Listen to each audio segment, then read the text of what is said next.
Next, we have a group of questions which really address economics, and the first one sums it up in a way. The Tennant Dam cost of $250 million, does it take into account the cost of resuming the land on the Tennant catchment? If not, what might that be? And there's a subsidiary question about the economics of buying Tantangara water. I think I'll give that one to Terry Dwyer. Those are very good questions.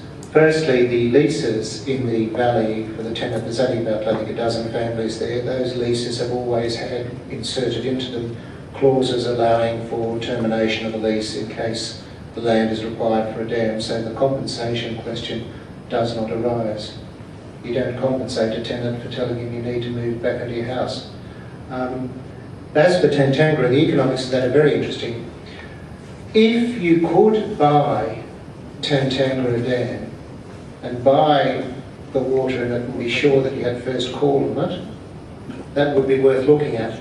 And in fact, it was looked at in the ACTU preliminary paper on options for the next ACT water source, and it was pointed out it belongs, the water's already bought and paid for. The farmers would have to sell it to you, you would have to deal with the Snowy Authority, you'd have to deal with the state government and the holders of the rights, and you couldn't guarantee that you'd have those in perpetuity. You're subject to sovereign risk. But as I said, John Marsden preferred that option, and he thought on a full cost recovery basis it would be 80 cents a kilolitre, and Tennant was slightly more expensive. But if you look at the figures, they were pretty comparable at about 3.6 to 3.9 dollars per gigalitre, $1 million per gigalitre. So there's not much between them in terms of cost, really. And in terms of water security, we control the whole of the Tennant Basin, as Charles pointed out. Thank you, Terry. There's a question here that really is a follow-up, I think, to Ian White's presentation, so I'll give it to him. Notwithstanding that ACTU is a government business enterprise, what responsibilities lie upon the board, or is the board just merely titular in nature? Ian? I think this relates to governance, really. It's an interesting one because there are some members of the board who are also members of ACTU AGL as well. So you have, ACTU is actually a government-owned corporation that has two shareholders. One is the Chief Minister, the other one, I think, is this right, is it the Treasurer or the Deputy? It's a Treasurer, yeah. So it has two shareholders that it is responsible to. ACTU AGL has a board that consists of some people from the ACT and some people from industry, obviously. So, and it's really responsible to that semi-privatised organisation and the shareholders of that organisation.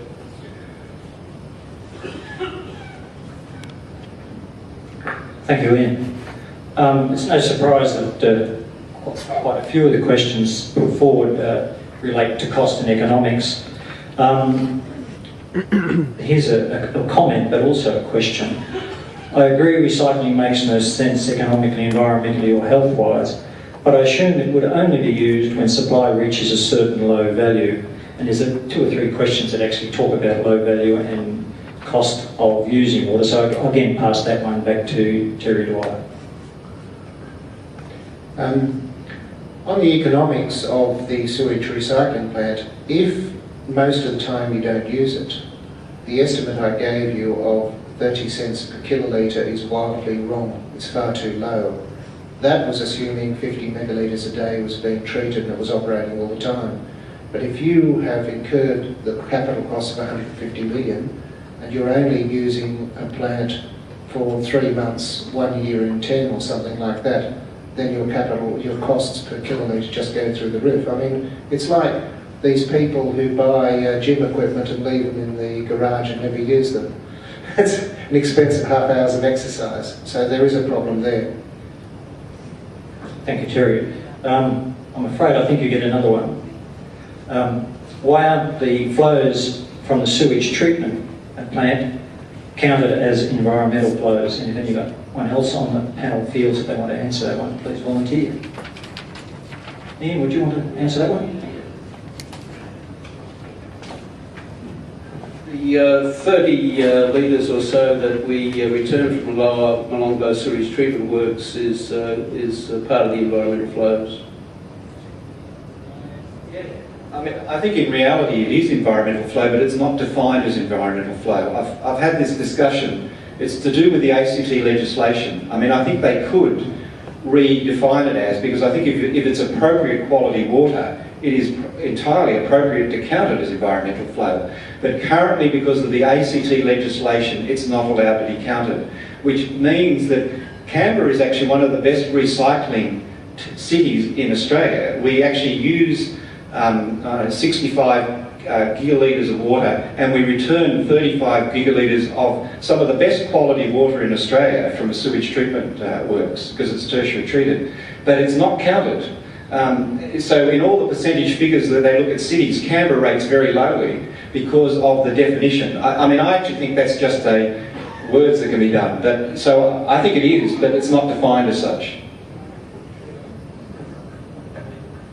Yeah, we have looked at this business of recycling the effluent from Lower Molongo, and really the most effective way to do that would be just to take it back up to the Cotter River, put it back in the Cotter River, just downstream of Bendora, and then you go down the river and it can replace all the environmental flows.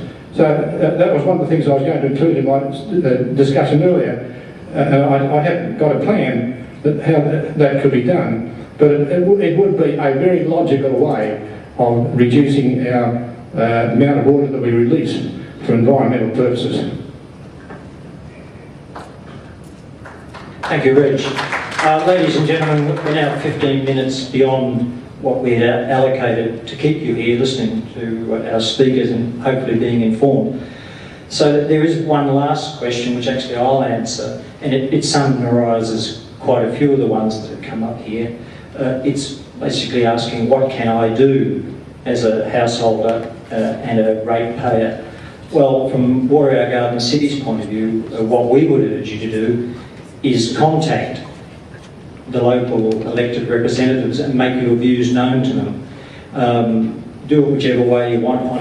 We have a list of all their email addresses, telephone addresses, mail addresses and fax addresses on the flyer that we distributed across the ACT. So that's really how I'd summarise the answer to that.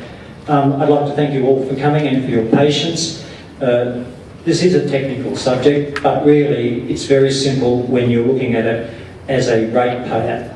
The panel will stay behind if you have any questions to ask them face to face. Media is welcome if there's any here to speak to them and ask them questions. I think, Ian, you're going to be on radio tomorrow morning. Yes, that's on WIN. So Ian will be interviewed tomorrow morning. At the back, as I mentioned, we have abstracts of tonight's talks, plus some other academic papers by our speakers. So thank you very much for coming, and I declare this meeting closed. Thank you.